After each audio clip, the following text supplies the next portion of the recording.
Tonight on KQED Newsroom, the nation mourns the passing of U.S. Supreme Court Justice Ruth Bader Ginsburg. But amid the eulogies, memorials, and tributes, a bitter political fight is brewing to name her successor just weeks before the presidential election. And it's been more than a month since classes resumed for students throughout the state. We'll check in to see how school districts are navigating ongoing challenges and uncertainties over reopening classrooms for in-person learning. Welcome to KQED Newsroom. I'm Lily Jamali, filling in for host Priya David Clemens, who is off this week. On Wednesday, U.S. Supreme Court Chief Justice John Roberts eulogized his longtime colleague, Ruth Bader Ginsburg, who died from pancreatic cancer last week. Justice Roberts said that the nearly 500 opinions and dissents she wrote in her 27 years on the bench will, quote, steer the court for decades. Justice Ginsburg was an ardent champion of women's rights who, as an attorney, had argued 6 gender discrimination cases before the Supreme Court in the 1970s, winning 5 of them.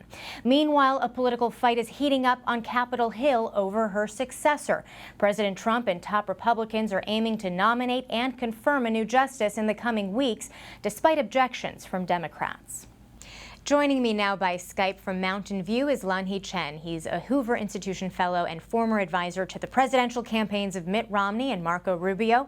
And joining by Skype from Cambridge, Massachusetts is Tomiko Brown-Nagin, the Dean of the Radcliffe Institute for Advanced Study and a constitutional law professor at Harvard University. Welcome to you both. And Dean, I'd like to start with you. You met Justice Ginsburg a number of times. What kind of impact did she have on you?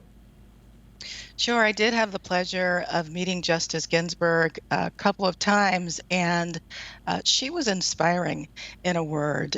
She was strong, she was quite an intellect, and I'll give you an example of a meeting with her where she demonstrated both of those. I had the pleasure of being at a conference with her at the Federal Judicial Center many years ago, and she gave an address in which she talked about the way in which her personal experience of loss had shaped her career. She talked about losing her mother when she was in high school, about to graduate. And she said something that stuck with me many years after that meeting. She said, I wasn't going to sit in the corner and cry.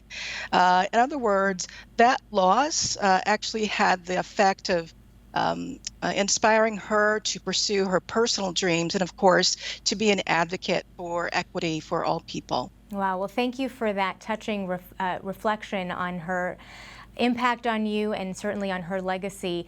Lanhee, how was Justice Ginsburg viewed in conservative circles?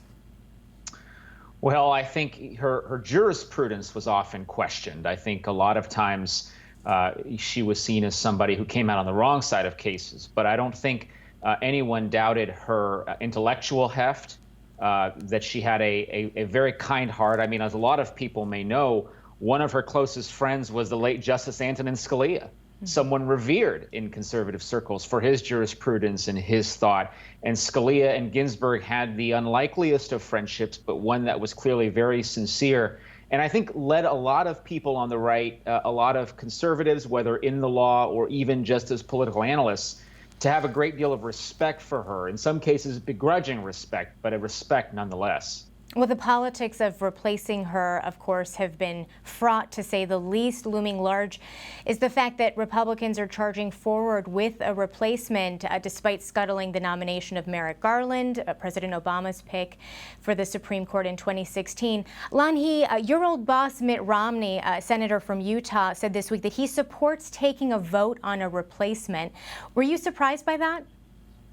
I wasn't really surprised, no. I think, look, Senator Romney is someone, and I've always known him to be someone who sort of calls it as he sees it. He did that during the impeachment conversation, obviously being the only Republican to vote in favor of convicting the president on any of the 2 charges.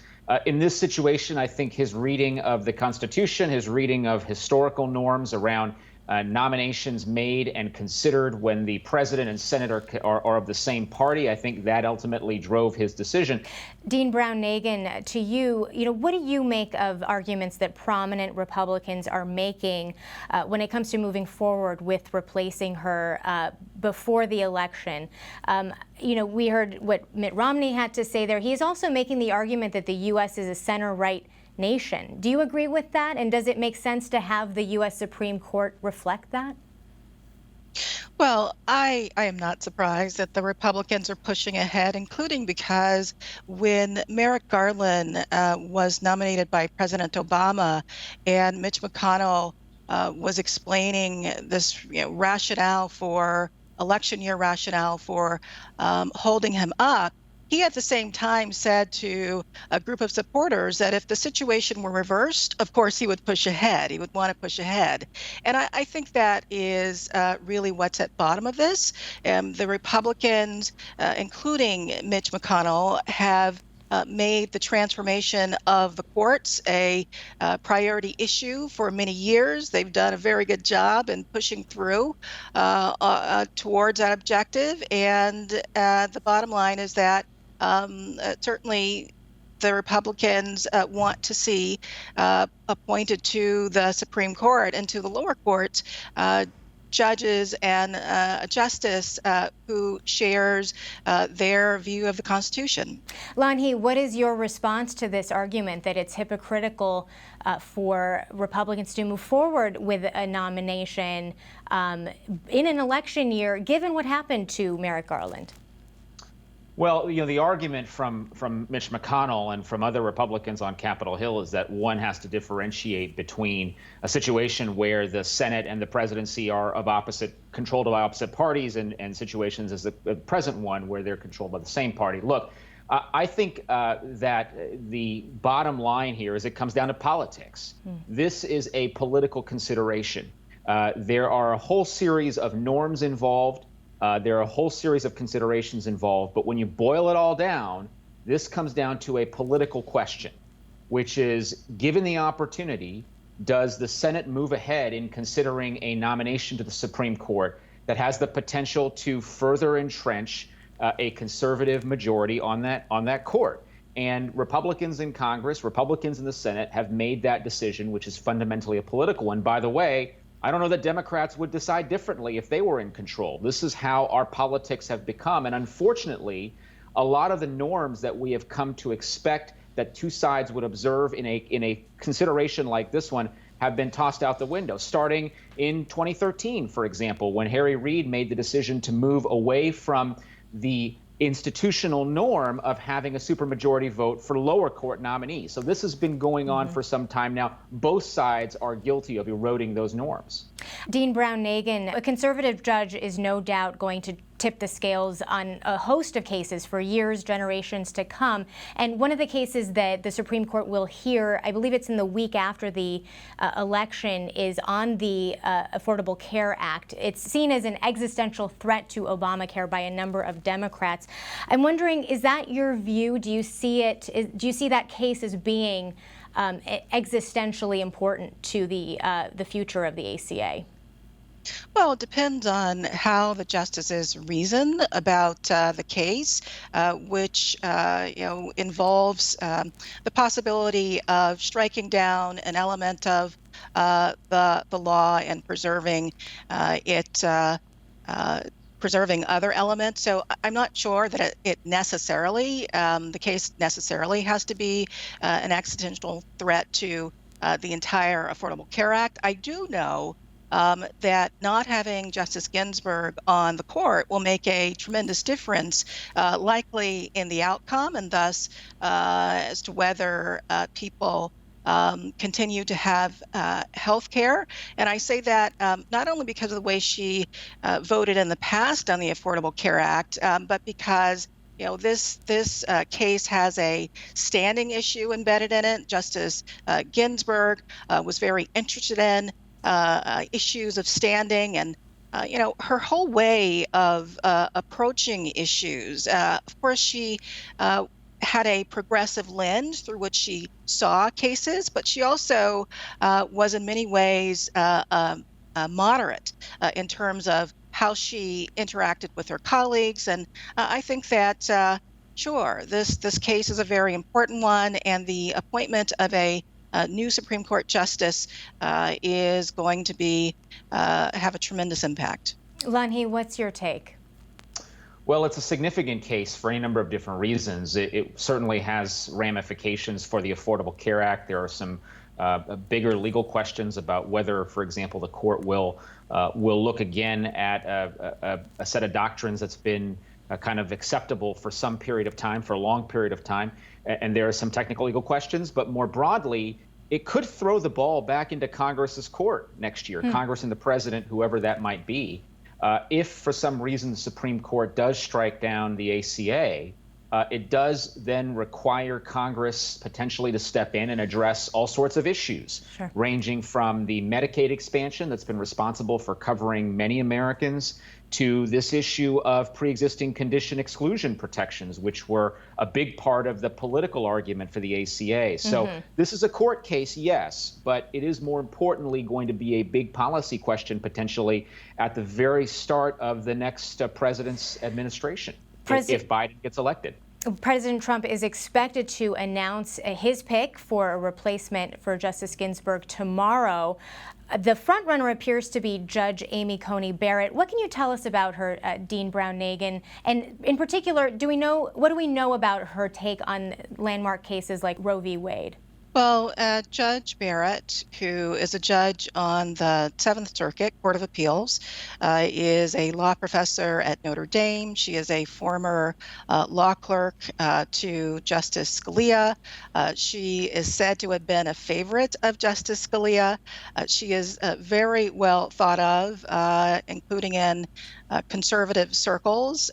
She is thought to be a skeptic of reproductive rights, and she would be, I think, a very strong pick for the president, and would certainly, change the balance of power on the Supreme Court were she confirmed. Dean Brown-Nagin, do you think that President Trump naming a replacement hurts the legitimacy of the court as an institution? Well, it certainly could, to the extent that the American public finds the push ahead to be contrary to accepted norms. It's so close to the election, and my understanding is that polls show that Americans would like the next elected president to make this nomination. Lanhee, with the election just around the corner, if this nomination goes through, does this rally undecided voters in your view? To the extent that there are undecided voters, I think there could be an impact. I think for those, for example, who live in suburban areas, who may be uncomfortable with the president, but who otherwise consider themselves conservative or center-right, this could give them the push they need to come back to the president potentially and vote for him if they were skeptical going into this part of the election cycle. Dean Brown-Nagin, your take? Well, at the same time, this pushing through this nominee, to the extent that that person is viewed as hostile to reproductive rights, could result in a backlash, because there are polls showing that many women in particular who support abortion rights are skeptical of confirming a justice who would not be. So there's a substantial political risk there. All right, Tomiko Brown-Nagin, Dean of the Radcliffe Institute for Advanced Study at Harvard, and Lanhee Chen, Fellow at the Hoover Institution. Thanks to you both. For millions of public school students in California, the fall semester kicked off virtually to keep kids and teachers safe during the pandemic. But now more schools can apply to reopen for in-person instruction. Under a statewide color-coded monitoring system, any school or district is eligible if they're in a county in the red tier, indicating they've moved from widespread to substantial transmission of COVID-19 for at least 2 weeks. Most Bay Area counties are in the red tier, including San Francisco, which launched an online dashboard to track which schools have applied and gotten permission to reopen. Meanwhile, a public school in Marin County has already been holding in-person classes for almost 2 weeks. Joining me now by Skype from Richmond is KQED Senior Editor of Education and Equity, Julia McAvoy. And joining by Skype from Marin City is Itoko Garcia, the Superintendent of the Sausalito Marin City School District. Welcome to you both. And Itoko, I want to start with you because you chose, ahead of a lot of other public schools, to reopen early. And I wonder, after a few weeks of this, what was it about your district that made you feel compelled to open when you did? And we felt really compelled to open for two reasons.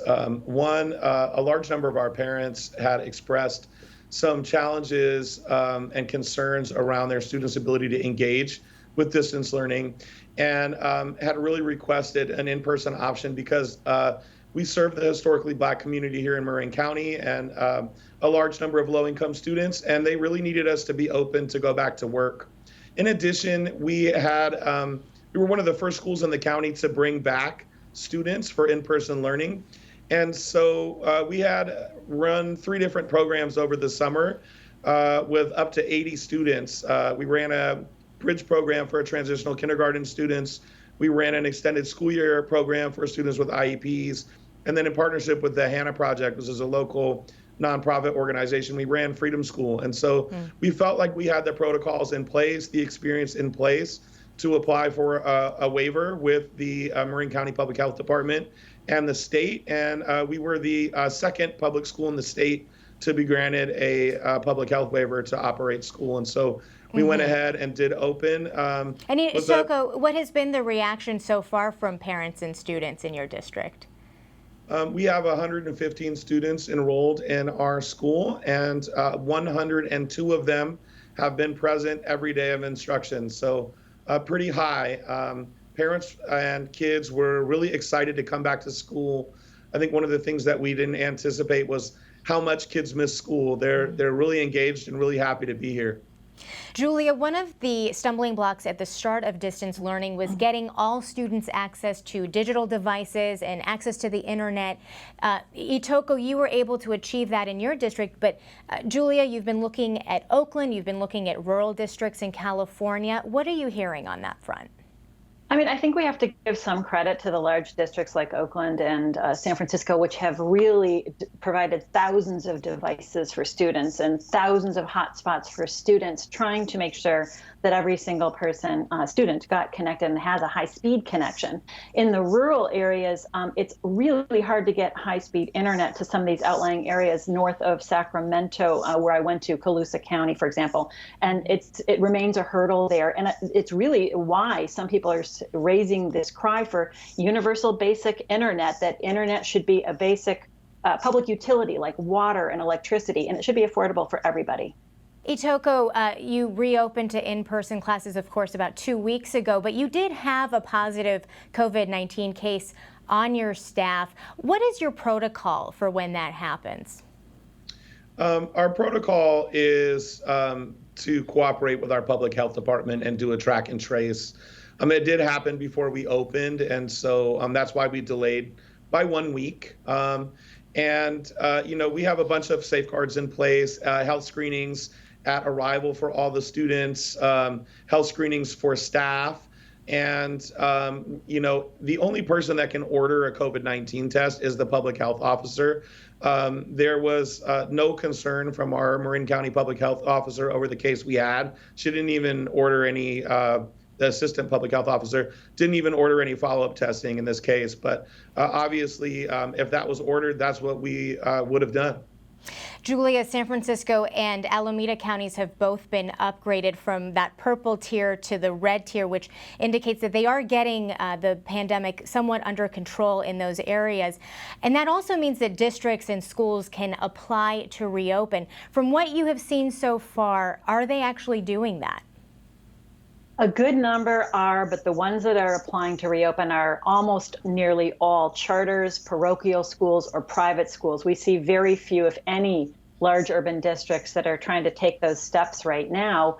And one of the reasons is that, in order to do this, you have to show your local public health department that you're able to meet a whole laundry list of requirements. And Itoko knows about this. You've got to have staggered arrivals. You've got to have isolated cohorts of students. You've got to have all the PPE and the deep cleaning. And then you've got to have protocols in place for if you do get a positive case in hand, what's your communication plan to work that out with your school? And then there's testing and contact tracing for staff and teachers. And so there's a lot to handle there. And I think that also one of the bigger problems is that even if you get all that together, you've still got to show that you've got buy-in from parents. Itoko has that, but you also have to have buy-in from teachers. And in many large districts, I think there's just a lack of trust historically between teachers and their districts. And not having trust makes it that much more difficult because teachers do not trust their districts to pull off this kind of a plan in a real safe way that keeps them safe. Because remember, Lily, if a child gets a COVID and in school and goes home asymptomatically, they can still pass that to their family member and exacerbate the number of cases in a particular community. So teachers' concerns are very, very real, and I think that's one of the bigger hurdles for the large districts right now. Yeah, and we've seen that issue play out not just here in California, but across the country. New York City certainly comes to mind. Itoko, how were you able to get buy-in from teachers in your district? Our school board had the great foresight in June to pass a budget that allowed us to staff at a 13-to-1 student ratio. So we have even more stringent protocols than the guidelines that the California Department of Education put out. We have very small cohorts. We're able to maintain 6 feet of social distance in each classroom. We have a mask mandate for transitional kindergarten through 8th grade. We have a mask mandate for all staff. We have sanitation stations all over the school. We have dedicated bathrooms for each sanitary cohort. We have dedicated recess times for each sanitary cohort. We're essentially running 12 mini schools inside of this school that really never have any contact with each other. And we do feel very confident that we're operating in the safest manner possible. Julia, is the mere discussion of going to in-person classes again seen as disruptive based on the reporting that you've done, whether it's parents or teachers? I mean, I think one thing for sure is it's heightening some tensions, I think, in communities. As we were talking about the San Francisco searchable database, you know, if you're a parent and you're going on there and you're seeing your neighbor's school is opening up and it's a charter and your school is not opening up and you're saying to yourself, well, why not? You know, why can't we get this done? And I think teachers are concerned that parents don't quite grasp the complexities of trying to, and the administrators, of running distance learning programs for thousands of students in a large district, and at the same time planning to marshal essentially an army of new protocols to meet an in-person plan. And I think teachers also don't think parents quite get what it means to do a hybrid class. You've got in-person and a couple days a week, you've got distance learning the other. You're juggling 2 sets of students at the same time, 2 different protocols, 2 different assessments, grading possibilities. So I think sort of there's a need for stability right now. A lot of districts and administrators are saying that, like, please, we just got the distance learning thing down. Do not make us go throw it all there again. On the other hand, there's clearly a need to get some groups of students in. And I also think the districts are really seriously right now planning how to do that. We've seen San Francisco do community learning hubs, 40, where kids can go in who have special education needs or they're English language learners. Our foster care, homeless students, those kids can try to get help in person. Well, and I think they're going to move in that direction. But you've got to have the buy-in from the teachers' unions. And let me just throw out scale. Itoko's school is 120 kids.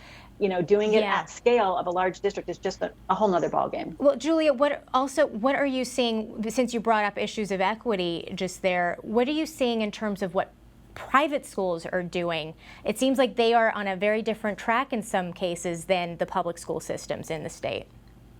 Yeah, so I think in San Francisco, 80 schools have applied. Nearly all of them are, you know, private or charter or parochial. So what does that mean? Well, we know that our inequitable public education system, you know, it already existed, right? The funding was already different. And this just heightens that again. Let's look at Bentley as an example. It's a private school on the border of, I think, Lafayette and Oakland. They've got 1 campus in each of those cities. And it's a total of 700 students. Over the summer, that school was able to spend money to rehabilitate its building. They pulled up the carpet. They polished the floors. They converted their bathrooms to touchless bathrooms. They bought tents. They set them up on the athletic fields, or they're ready to do so, all preparing to go to in person. They hired an EMT to be on campus, and they hired an emergency response sort of planning company that's guiding, I think, some 1,800 schools across the country, so that if you do have a case, what's your communications protocol with parents going to be? Those are things that money can buy that take some of the burden of planning that logistics off of you and helps you solve that problem and open I think, more easily than if you don't have those resources. Districts are struggling already with their budget problems. Now they're spending on tech. They're spending on all this PPE, even with state aid and federal aid. There's still a budget crunch issue there. There's a resource issue there. Itoko, it bears mentioning that you yourself are a parent with 2 kids in the Oakland Unified School District. Are you pushing for in-person learning there? Yeah, I think it's really important to consider developmental age range and risk of transmission. I have a 17-year-old who's actually doing better with distance learning than she was in-person learning. And we know there's high rates of transmission amongst high school students. My 9-year-old, on the other hand, is really struggling with distance learning. And I would very much like for her to have an in-person option 5 days a week to go back to school. I think for her, that would be a much better option, both academically, socially, and emotionally. And Julia, I think every parent wants to know, when will this all be over? When will things return to normal? What does the conventional wisdom say on that? You know, it's really up to the case levels that we have, right? And we're heading into what we're being told is going to be a surge in the winter months. So I don't see this coming back to normal anytime soon. And I will say that, you know, the family that I'm following in Oakland right now, even if schools opened up tomorrow, they don't think it's safe. They don't think it's worth it. They just are very cautious right now. So while some parents are hoping this can happen quickly, there are a lot of parents who still have a lot of concerns right now. Absolutely. Julia McAvoy, KQED's Education and Equity Editor, and Itoko Garcia, Superintendent of the Sausalito-Marin City School District. Thanks so much. Thank you. Good to be with you. You can find more of our coverage at kqed.org/KQED-newsroom. I'm Lily Jamali. Thank you for watching. Before we go, we want to say goodbye to our stage manager, Randy Braze, who's retiring after 33 years at KQED. Randy's been an integral part of our show and will be dearly missed. We wish him well on his next adventures. Finally, this evening, if you've been walking or driving around the Bay Area recently, you may have noticed honey bears looking out windows or painted on the sides of shuttered businesses. It's the work of an anonymous street artist by the name of Finch, who started painting them years ago and now sees them as a way to put a smile on people's faces during the pandemic. This spring, Finch raised almost $130,000 for Bay Area charities through sales of his artwork, which reminds us of the power of art to unite and uplift during a time of shared struggle.